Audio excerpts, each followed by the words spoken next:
शब्दमागत्य वेदरूपमनामयं तुष्टावपरया भक्ता वालखिल्यादिभिर्वृतं देवसुरैः सदा वन्द्यं ग्रहैश्च परिवेष्टितं ध्यायन् स्तवन् पठन् नाम यः सूर्यकवचं सदा।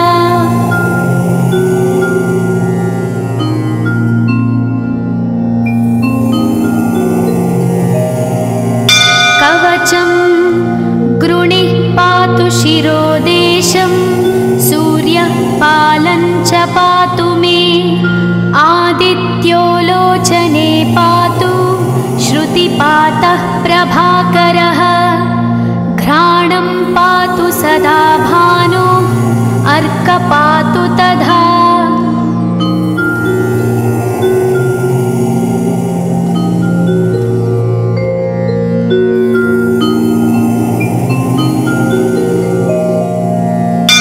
जिह्वं पातु जगन्नाथः कण्ठं पातु विभावसु स्कन्धौ ग्रहपतिः पातु भुजौ पातु प्रभाकरः आहस्करः पातु हस्तौ हृदयं पातु भानुमान्।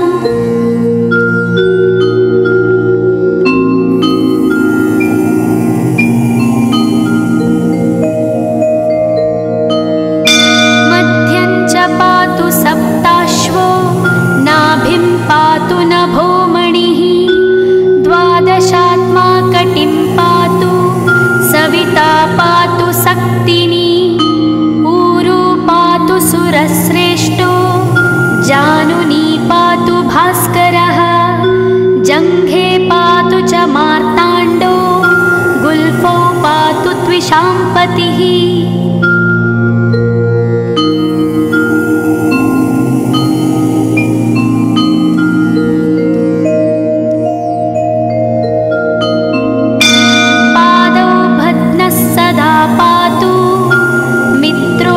सकलं वपुः वेदत्रयात्मकस्वामिन् नारायण जगत्पते आयतयामं तं कञ्ची द्वेदरूपः प्रभाकरः स्तोत्रेणानेन सन्तुष्टो वालखिल्यादिभिर्वृतः।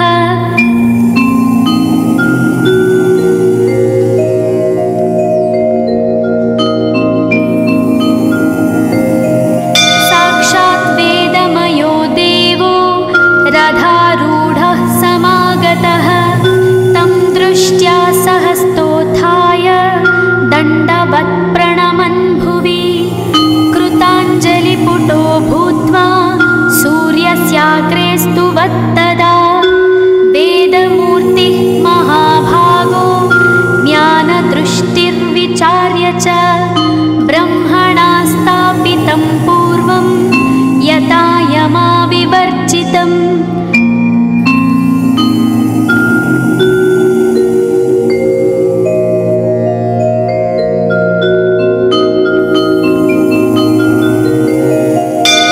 सत्त्वप्रधानं शुक्लाख्यं वेदरूपमनामयं शब्दब्रह्ममयं वेदं सत्कर्म ब्रह्मवाचकम् मुनिमध्यापयामास प्रथमं सविता स्वयं तेन प्रथमदत्तेन वेदेन परमेश्वरः यज्ञवल्क्यो मुनिश्रेष्ठः कृतकृत्यो भवत्तदा।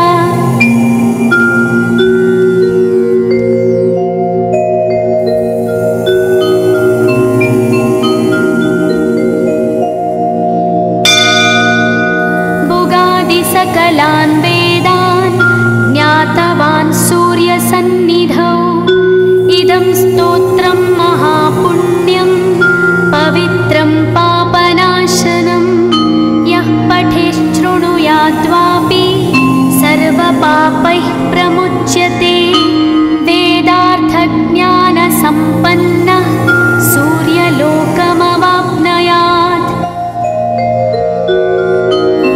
इति स्कन्दपुराणे गौ कवचं सम्पूर्णम्।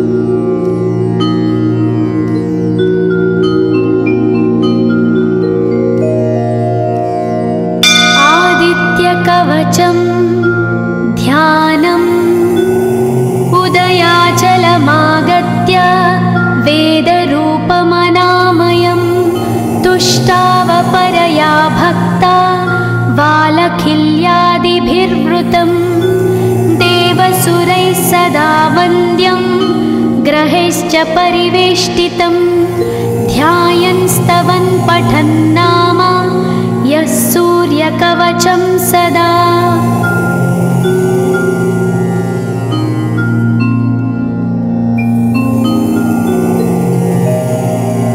कवचं गृणिः पातु शिरोदेशं सूर्यः पालं च पातु मे आदित्यो लोचने पातु श्रुतिपातः प्रभाकरः घ्राणं पातु सदा भानो अर्क पातु तथा।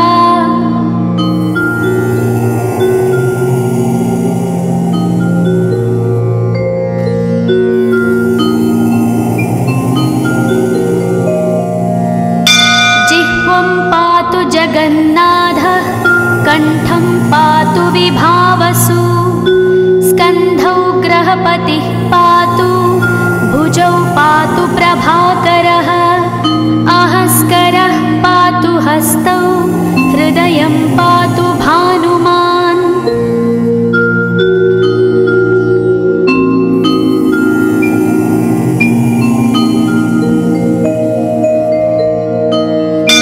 मध्यं च पातु सप्ताश्वो नाभिं पातु नभोमणिः द्वादशात्मा कटिं पातु सविता पातु सक्तिनी ऊरू पातु सुरश्रेष्ठो जानुनी पातु भास्करः जङ्घे पातु च मार्ताण्डो गुल्फौ पातु त्विषाम्पतिः।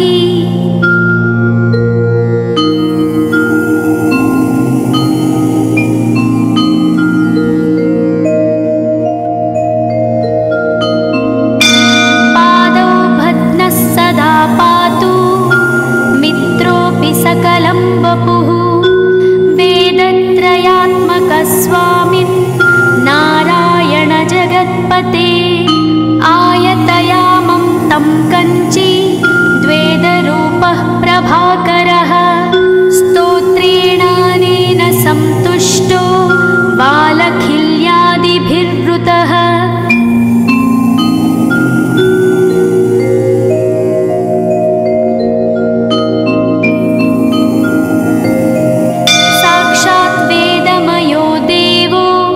रथारूढः समागतः तं दृष्ट्या सहस्तोत्थाय दण्डवत् प्रणमन् भुवि कृताञ्जलिपुटो भूत्वा सूर्यस्याग्रे स्तुवत्तदा वेदमूर्तिः महाभागो ज्ञानदृष्टिर्विचार्य च ब्रह्मणा स्थापितं पूर्वं यथा यमाविवर्जितम्।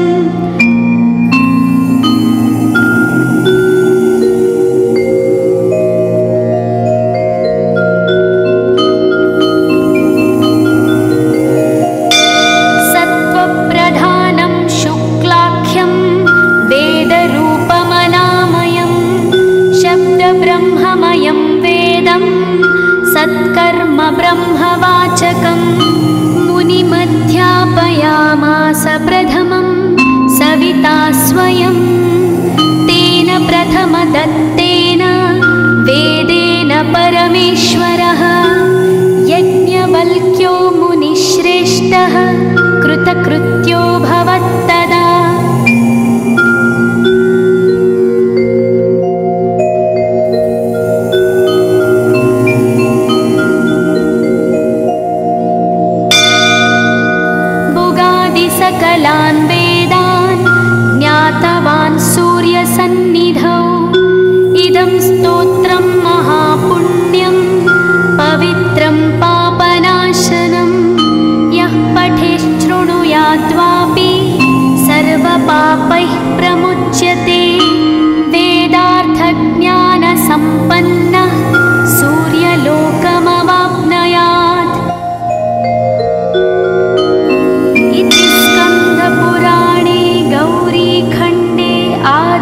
आदित्यकवचं सम्पूर्णम्।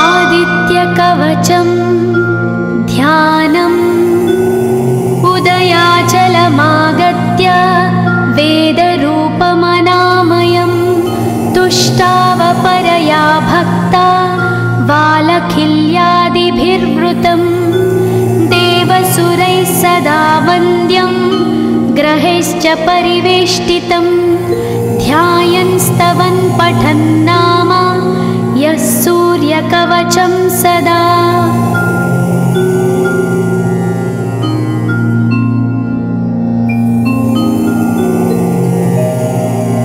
कवचं गृणिः पातु शिरोदेशं सूर्यः पालं च पातु मे आदित्यो लोचने पातु श्रुतिपातः प्रभाकरः घ्राणं पातु सदा भानो अर्क पातु तथा।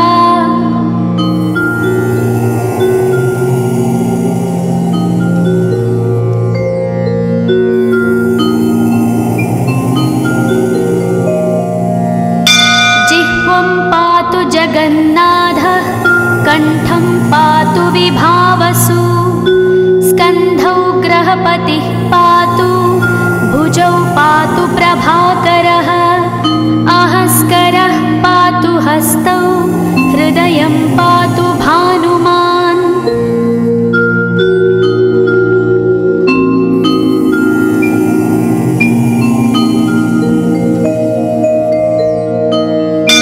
मध्यं च पातु सप्ताश्वो नाभिं पातु नभोमणिः द्वादशात्मा कटिं पातु सविता पातु सक्तिनी ऊरू पातु सुरश्रेष्ठो जानुनी पातु भास्करः जङ्घे पातु च मार्ताण्डो गुल्फौ पातु त्विषाम्पतिः।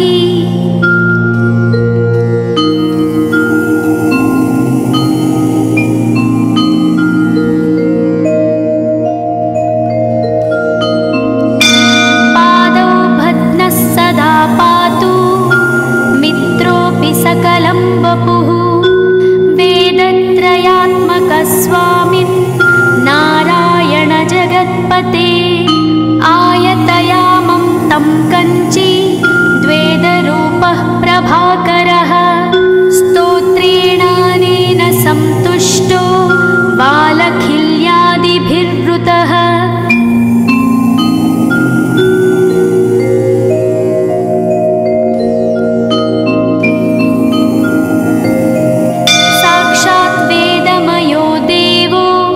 रथारूढः समागतः तं दृष्ट्या सहस्तोत्थाय दण्डवत् प्रणमन् भुवि कृताञ्जलिपुटो भूत्वा सूर्यस्याग्रे स्तुवत्तदा वेदमूर्तिः महाभागो ज्ञानदृष्टिर्विचार्य च ब्रह्मणा स्थापितं पूर्वं यथा यमाविवर्जितम्।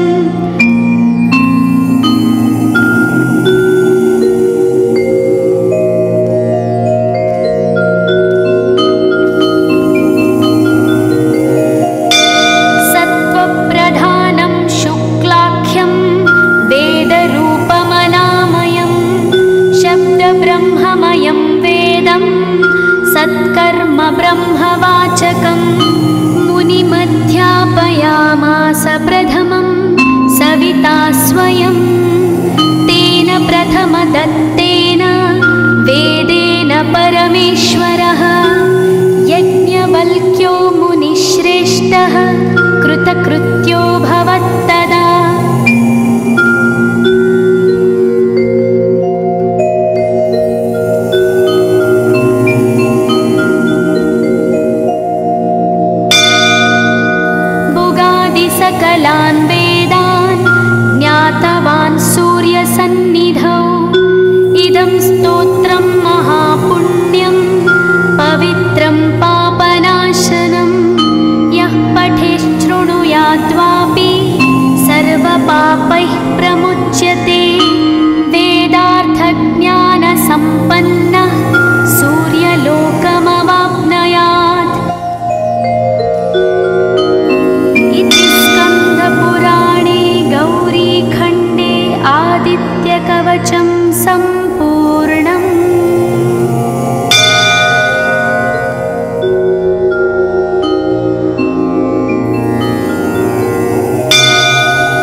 कवचं ध्यानम् उदयाचलमागत्य वेदरूपमनामयं तुष्टावपरया भक्ता वालखिल्यादिभिर्वृतं देवसुरैः सदा वन्द्यं ग्रहैश्च परिवेष्टितं ध्यायन् स्तवन् पठन् नाम यः सूर्यकवचं सदा।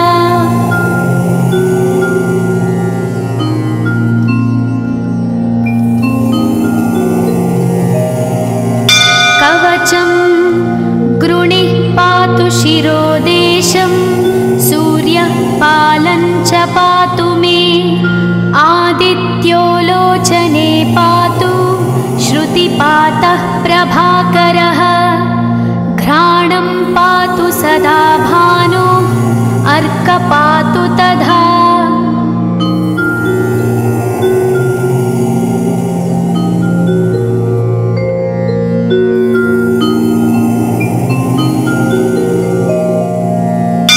जिह्वं पातु जगन्नाथः कण्ठं पातु विभावसु स्कन्धौ ग्रहपतिः पातु भुजौ पातु प्रभाकरः अहस्करः पातु हस्तौ हृदयं पातु भानुमान्।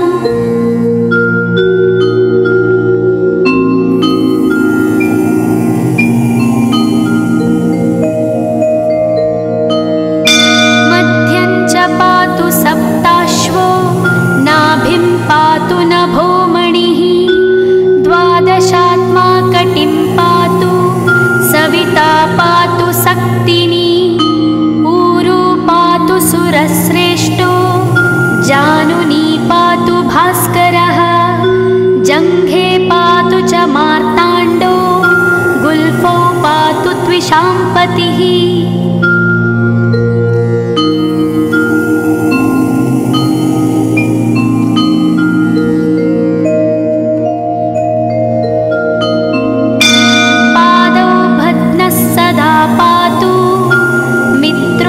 सकलं वपुः वेदत्रयात्मकस्वामिन् नारायण जगत्पते आयतयामं तं कञ्ची द्वेदरूपः प्रभाकरः स्तोत्रेणानेन सन्तुष्टो वालखिल्यादिभिर्वृतः।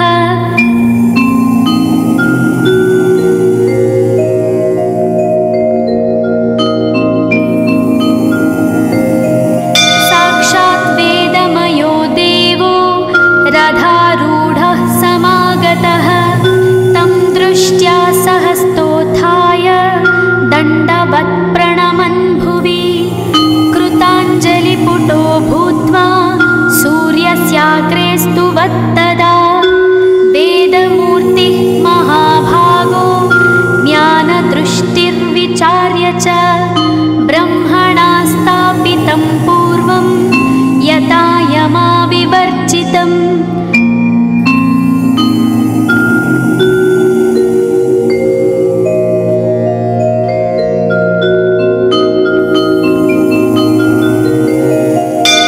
सत्त्वप्रधानं शुक्लाख्यं वेदरूपमनामयं शब्दब्रह्ममयं वेदं सत्कर्म ब्रह्मवाचकम् मुनिमध्यापयामास प्रथमं सविता स्वयं तेन प्रथमदत्तेन वेदेन परमेश्वरः यज्ञवल्क्यो मुनिश्रेष्ठः कृतकृत्यो भवत्तदा।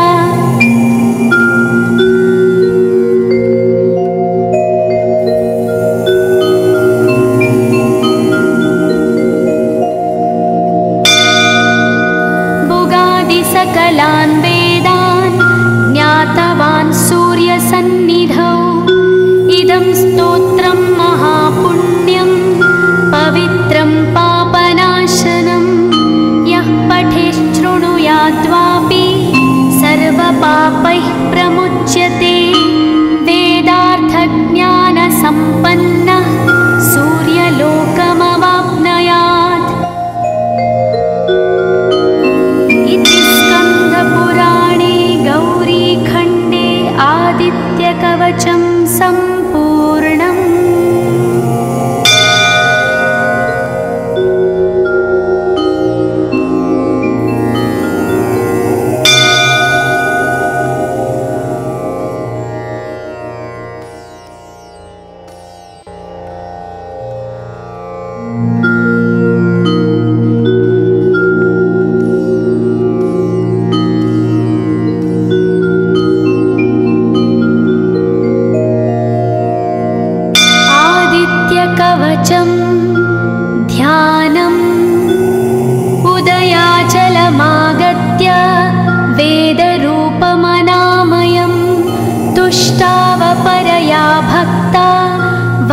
बालखिल्यादिभिर्वृतं देवसुरैः सदा वन्द्यं ग्रहैश्च परिवेष्टितं ध्यायन् स्तवन् पठन् नाम यः सूर्यकवचं सदा।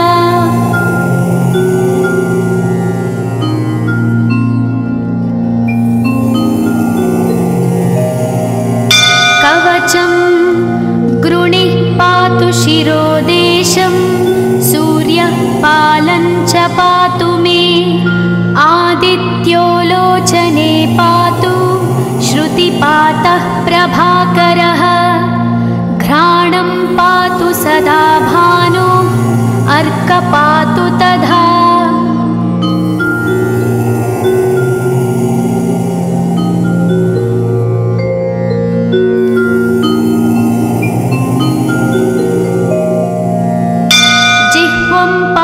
जगन्नाथः कण्ठं पातु विभावसु स्कन्धौ ग्रहपतिः पातु भुजौ पातु प्रभाकरः अहस्करः पातु हस्तौ हृदयं पातु भानुमान्।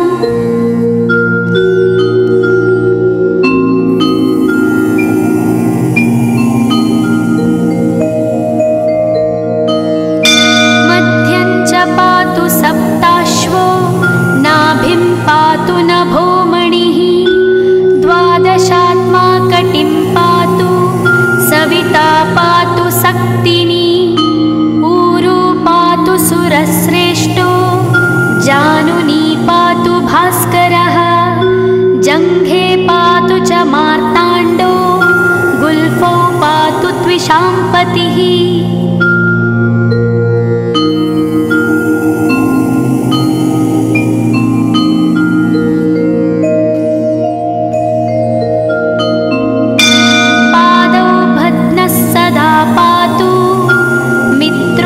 सकलं वपुः वेदत्रयात्मकस्वामिन् नारायण जगत्पते आयतयामं तं कञ्ची द्वेदरूपः प्रभाकरः स्तोत्रेणानेन सन्तुष्टो बालखिल्यादिभिर्वृतः।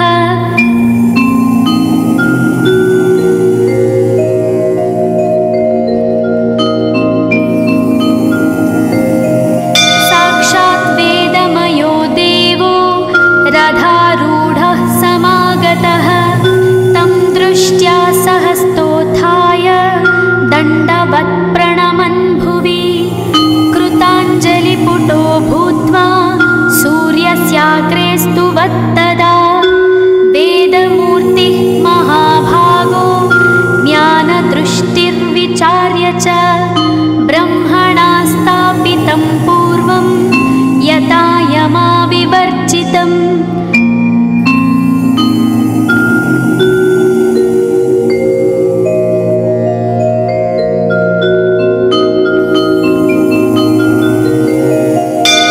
सत्त्वप्रधानं शुक्लाख्यं वेदरूपमनामयं शब्दब्रह्ममयं वेदं सत्कर्म ब्रह्मवाचकम् मुनिमध्यापयामास प्रथमं सविता स्वयं तेन प्रथमदत्तेन वेदेन परमेश्वरः यज्ञवल्क्यो मुनिश्रेष्ठः कृतकृत्यो भवत्तदा।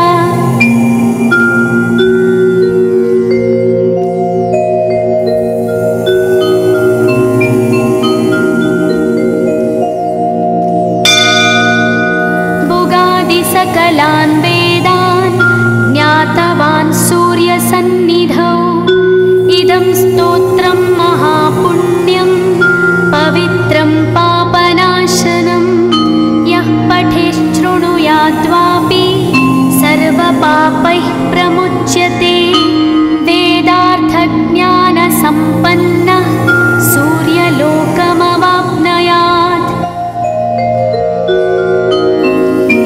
स्कन्दपुराणे गौरीखण्डे आदित्यकवचं सम्पूर्णम्।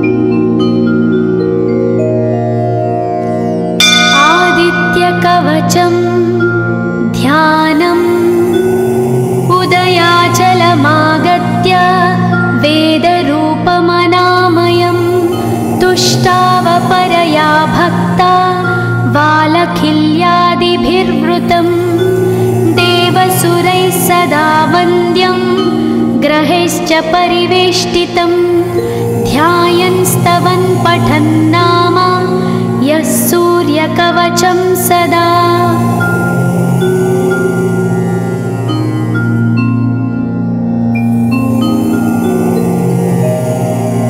कवचं गृणिः पातु शिरोदेशं सूर्यः पालं च पातु मे आदित्यो लोचने पातु श्रुतिपातः प्रभाकरः घ्राणं पातु सदा भानो अर्कपातु तथा।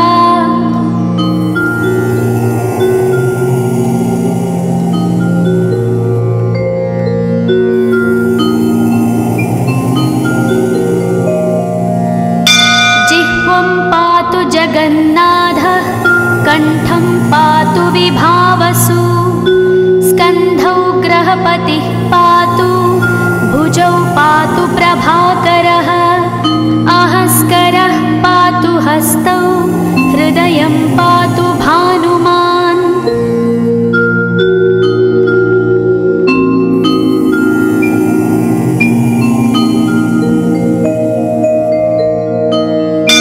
मध्यं च पातु सप्ताश्वो नाभिं पातु नभोमणिः द्वादशात्मा कटिं पातु सविता पातु सक्तिनी ऊरू पातु सुरश्रेष्ठो जानुनी पातु भास्करः जङ्घे पातु च मार्ताण्डो गुल्फौ पातु त्विषाम्पतिः।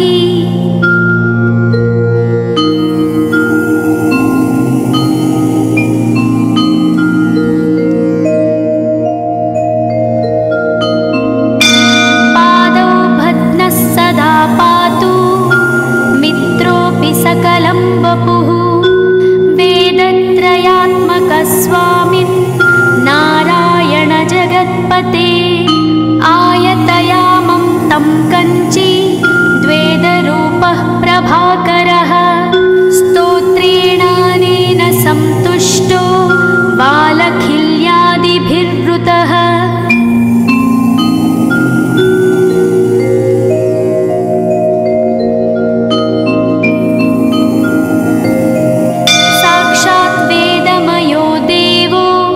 रथारूढः समागतः तं दृष्ट्या सहस्तोत्थाय दण्डवत् प्रणमन् भुवि कृताञ्जलिपुटो भूत्वा सूर्यस्याग्रे स्तुवत्तदा वेदमूर्तिः महाभागो ज्ञानदृष्टिर्विचार्य च ब्रह्मणा स्थापितं पूर्वं यथा यमाविवर्जितम्।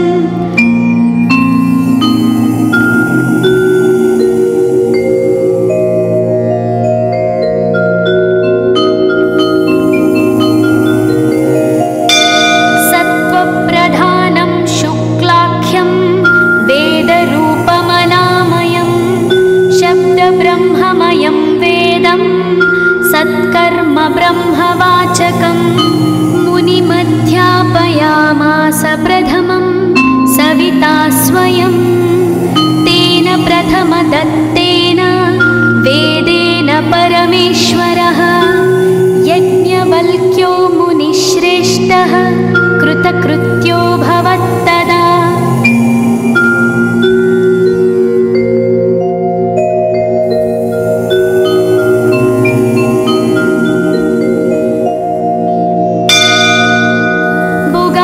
सकलान् वेदान् ज्ञातवान् सूर्यसन्निधौ इदं स्तोत्रं महापुण्यं पवित्रं पापनाशनं यः पठेत् शृणुयाद्वापि सर्वपापैः प्रमुच्यते वेदार्थज्ञानसम्पन्नः सूर्यलोकमवाप्नुयात्। इति स्कन्दपुराणे गौरीखण्डे आदित्यकवचं सम्पूर्णम्।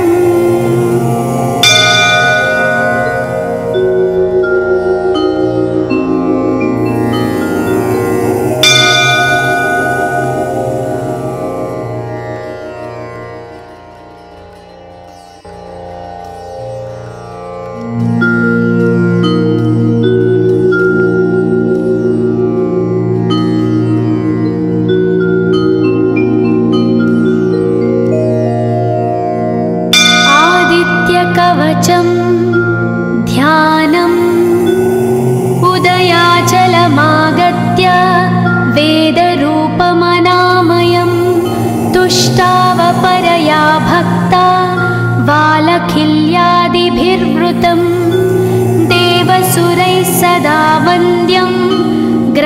सूर्यैश्च परिवेष्टितं ध्यायन् स्तवन् पठन् नाम यः सूर्यकवचं सदा।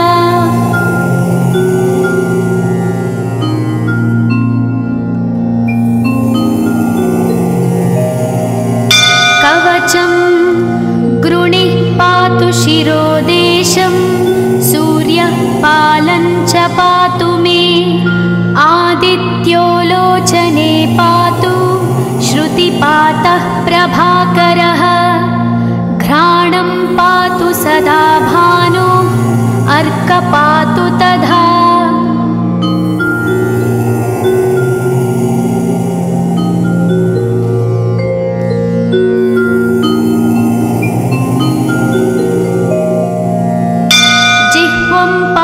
जगन्नाथः कण्ठं पातु विभावसु स्कन्धौ ग्रहपतिः पातु भुजौ पातु प्रभाकरः अहस्करः पातु हस्तौ हृदयं पातु भानुमान्।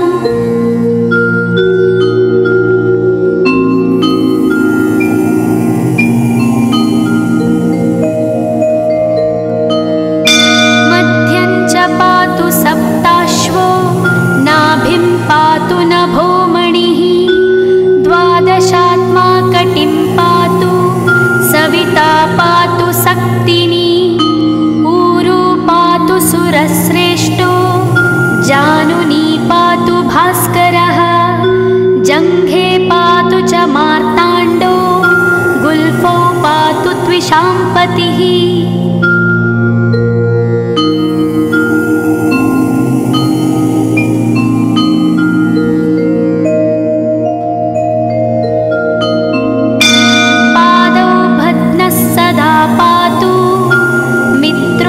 सकलं वपुः वेदत्रयात्मकस्वामिन् नारायण जगत्पते आयतयामं तं कञ्ची द्वेदरूपः प्रभाकरः स्तोत्रेणानेन सन्तुष्टो बालखिल्यादिभिर्वृतः।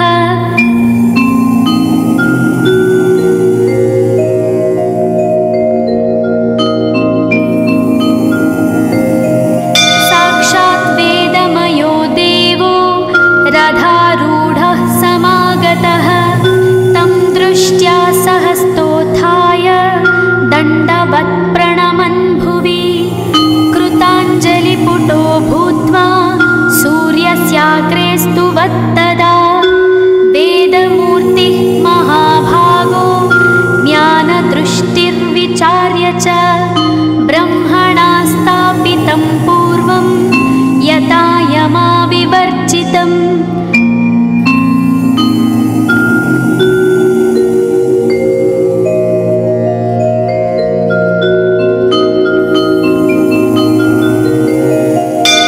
सत्त्वप्रधानं शुक्लाख्यं वेदरूपमनामयं शब्दब्रह्ममयं वेदं सत्कर्म ब्रह्मवाचकम् मुनिमध्यापयामास प्रथमं सविता स्वयं तेन प्रथमदत्तेन वेदेन परमेश्वरः यज्ञवल्क्यो मुनिश्रेष्ठः कृतकृत्यो भवत्तदा।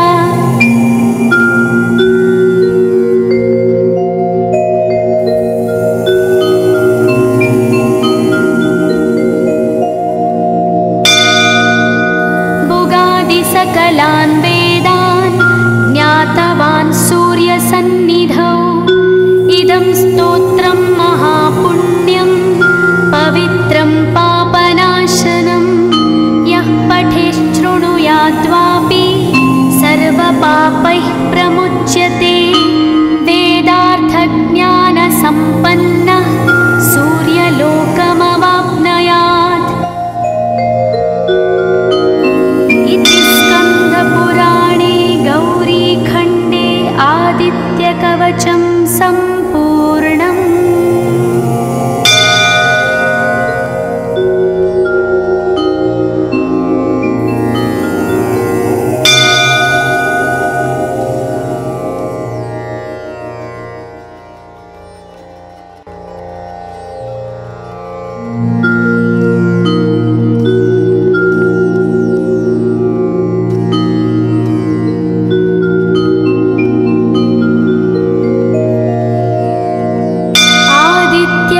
कवचं ध्यानम् उदयाचलमागत्य वेदरूपमनामयं तुष्टावपरया भक्ता वालखिल्यादिभिर्वृतं देवसुरैः सदा वन्द्यं ग्रहैश्च परिवेष्टितं ध्यायन् स्तवन् पठन् नाम यः सूर्यकवचं सदा।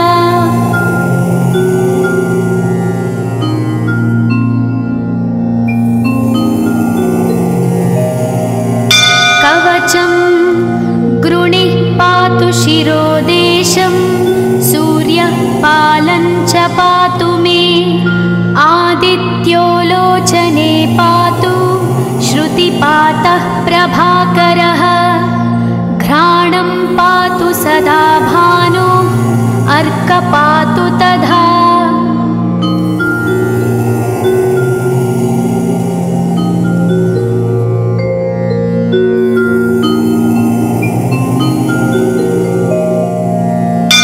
जिह्वं पातु जगन्नाथः कण्ठं पातु विभावसु स्कन्धौ ग्रहपतिः पातु भुजौ पातु प्रभाकरः अहस्करः पातु हस्तौ हृदयं पातु भानुमान्।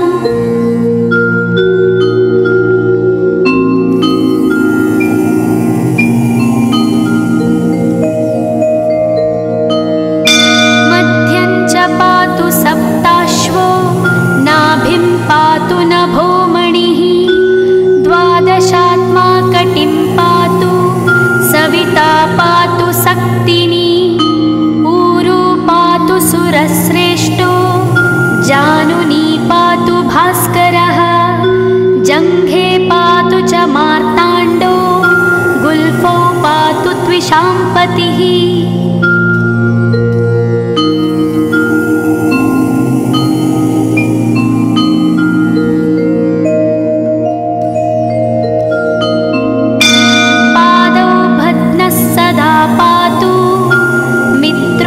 सकलं वपुः वेदत्रयात्मकस्वामिन् नारायण जगत्पते आयतयामं तं कञ्ची द्वेदरूपः प्रभाकरः स्तोत्रेणानेन सन्तुष्टो वालखिल्यादिभिर्वृतः।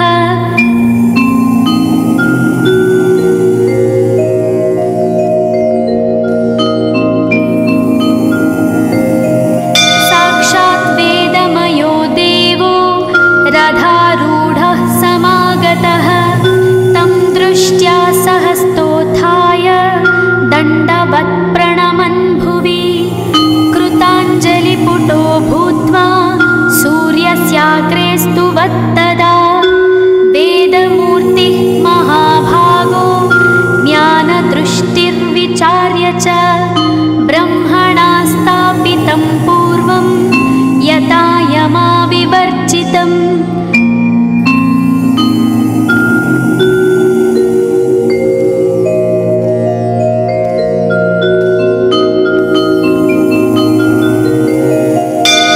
सत्त्वप्रधानं शुक्लाख्यं वेदरूपमनामयं शब्दब्रह्ममयं वेदं सत्कर्म ब्रह्मवाचकम् मुनिमध्यापयामास प्रथमं सविता स्वयं तेन प्रथमदत्तेन वेदेन परमेश्वरः यज्ञवल्क्यो मुनिश्रेष्ठः कृतकृत्यो भवत्तदा।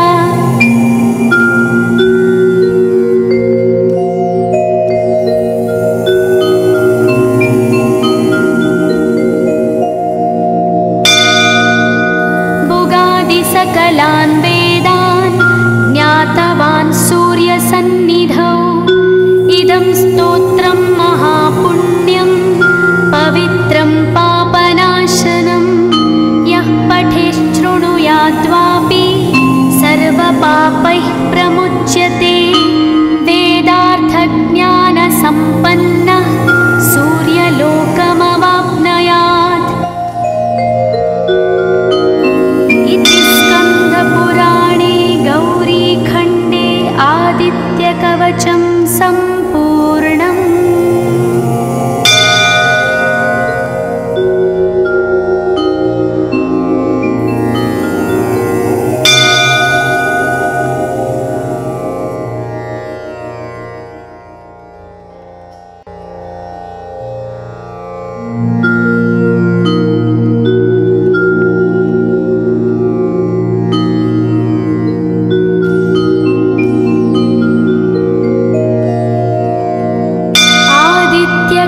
कवचं ध्यानम् उदयाचलमागत्य वेदरूपमनामयं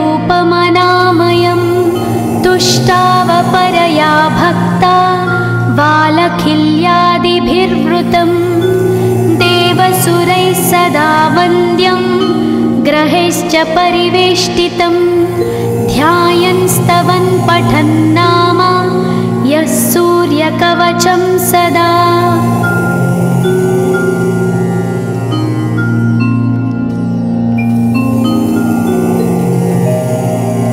कवचं गृणिः पातु शिरोदेशं सूर्यः पालं च पातु मे आदित्यो लोचने पातु श्रुतिपातः प्रभाकरः घ्राणं पातु सदा भानो अर्कपातु तथा।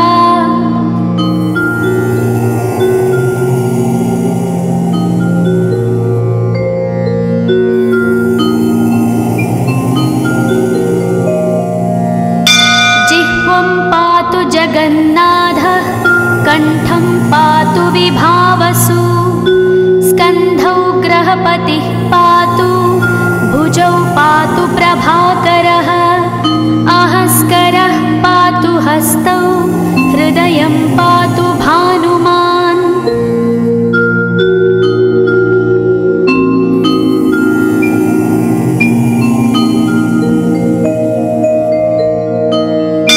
मध्यं च पातु सप्ताश्वो नाभिं पातु नभोमणिः द्वादशात्मा कटिं पातु सविता पातु सक्तिनी ऊरू पातु सुरश्रेष्ठो जानुनी पातु भास्करः जङ्घे पातु च मार्ताण्डो गुल्फौ पातु त्विषाम्पतिः।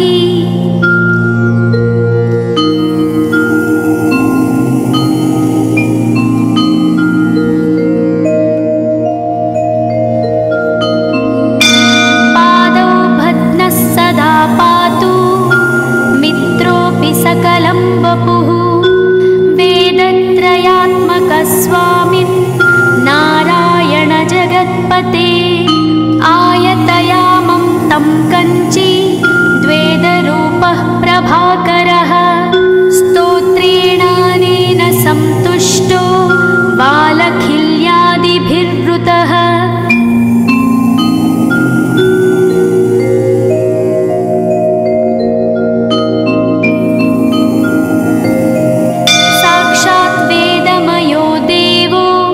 रथारूढः समागतः तं दृष्ट्या सहस्तोत्थाय दण्डवत् प्रणमन् भुवि कृताञ्जलिपुटो भूत्वा सूर्यस्याग्रे स्तुवत्तदा वेदमूर्तिः महाभागो ज्ञानदृष्टिर्विचार्य च ब्रह्मणा स्थापितं पूर्वं यथा यमाविवर्जितम्।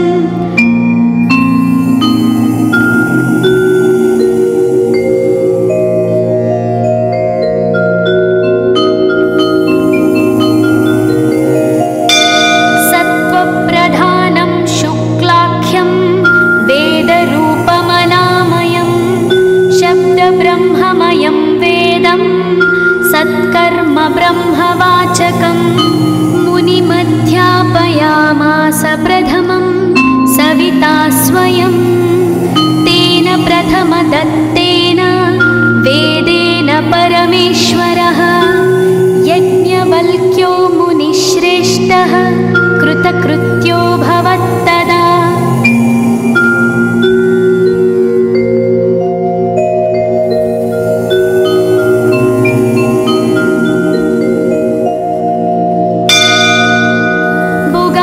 सकलान् वेदान् ज्ञातवान् सूर्यसन्निधौ इदं स्तोत्रं महापुण्यं पवित्रं पापनाशनं यः पठेत् शृणुयात्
कीर्तिमण्डलैर्मण्डलादिभिर्वृतं देवसुरैः सदा वन्द्यं ग्रहैश्च परिवेष्टितं ध्यायन् स्तवन् पठन् नाम यः सूर्यकवचं सदा।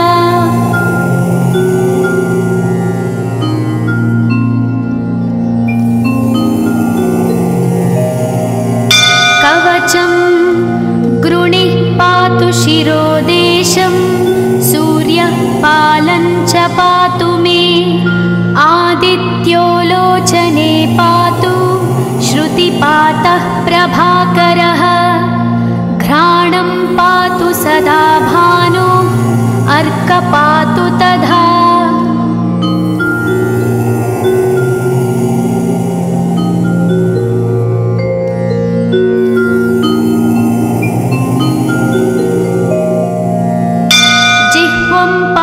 जगन्नाथः कण्ठं पातु विभावसु स्कन्धौ ग्रहपतिः पातु भुजौ पातु प्रभाकरः अहस्करः पातु हस्तौ हृदयं पातु भानुमान्।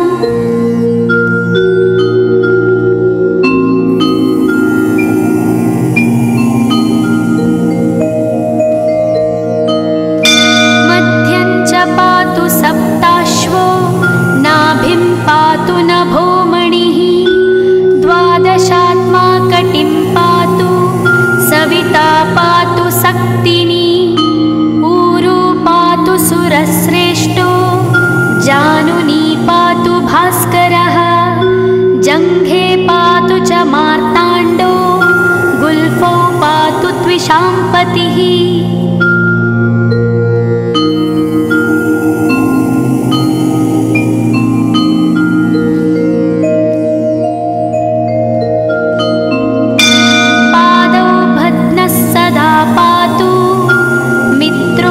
सकलं वपुः वेदत्रयात्मकस्वामिन् नारायण जगत्पते आयतयामं तं कञ्ची द्वेदरूपः प्रभाकरः स्तोत्रेणानेन सन्तुष्टो बालखिल्यादिभिर्वृतः।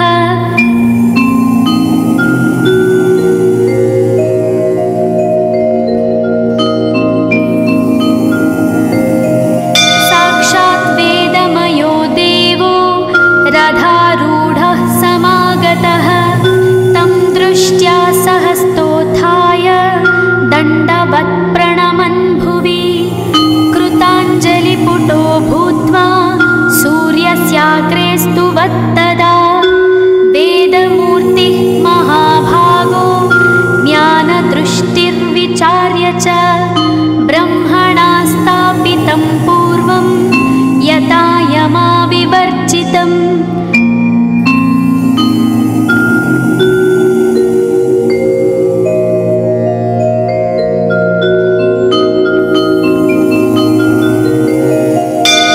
सत्त्वप्रधानं शुक्लाख्यं वेदरूपमनामयं शब्दब्रह्ममयं वेदं सत्कर्म ब्रह्मवाचकम् मुनिमध्यापयामास प्रथमं सविता स्वयं तेन प्रथमदत्तेन वेदेन परमेश्वरः यज्ञवल्क्यो मुनिश्रेष्ठः कृतकृत्यो भवत्तदा।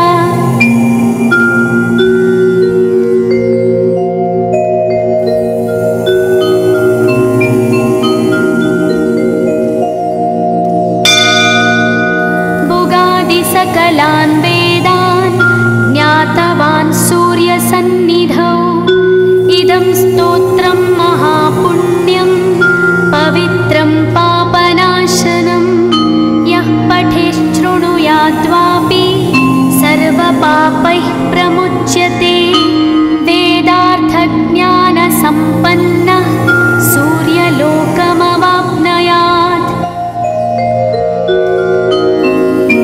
स्कन्दपुराणे गौरीखण्डे आदित्यकवचं सम्पूर्णम्।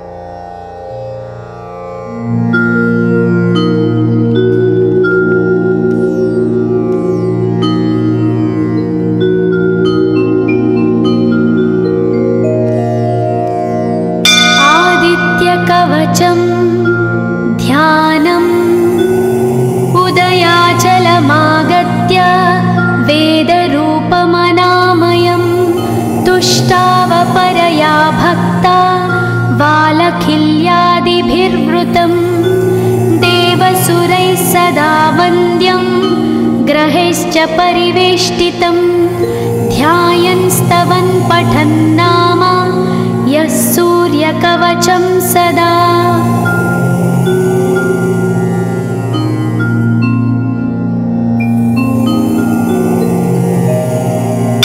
कवचं गृणिः पातु शिरोदेशं सूर्यः पालं च पातु मे आदित्यो लोचने पातु श्रुतिपातः प्रभाकरः घ्राणं पातु सदा भानो अर्कपातु तथा।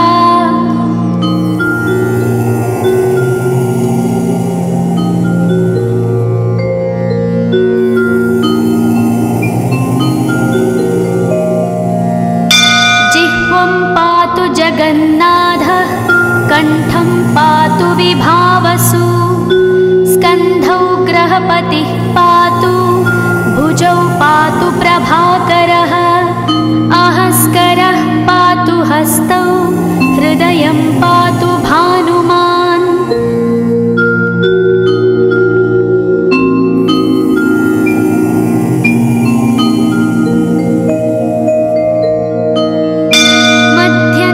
पातु सप्ताश्वो नाभिं पातु नभोमणिः द्वादशात्मा कटिं पातु सविता पातु सक्तिनी ऊरू पातु सुरश्रेष्ठो जानुनी पातु भास्करः जङ्घे पातु च मार्ताण्डो गुल्फौ पातु त्विषाम्पतिः।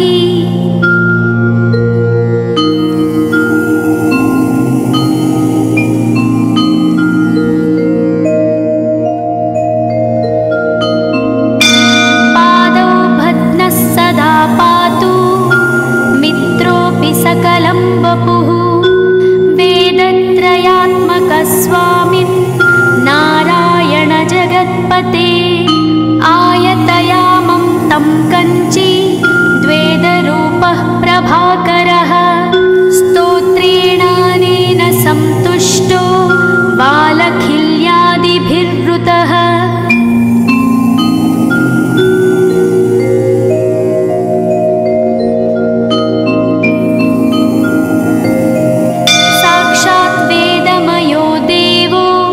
रथारूढः समागतः तं दृष्ट्या सहस्तोत्थाय दण्डवत् प्रणमन् भुवि कृताञ्जलिपुटो भूत्वा सूर्यस्याग्रे स्तुवत्तदा वेदमूर्तिः महाभागो ज्ञानदृष्टिर्विचार्य च ब्रह्मणा स्थापितं पूर्वं यथा यमाविवर्जितम्।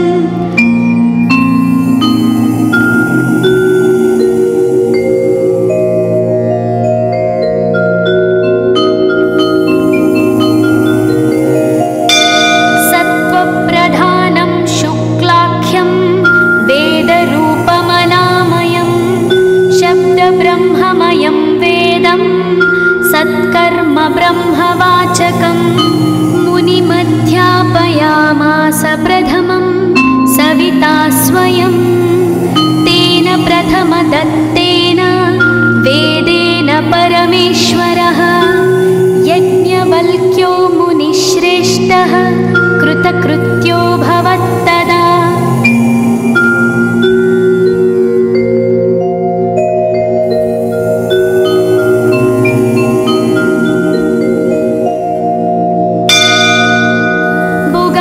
सकलान् वेदान् ज्ञातवान् सूर्यसन्निधौ इदं स्तोत्रं महापुण्यं पवित्रं पापनाशनं यः पठेत् शृणुयाद्वापि सर्वपापैः प्रमुच्यते।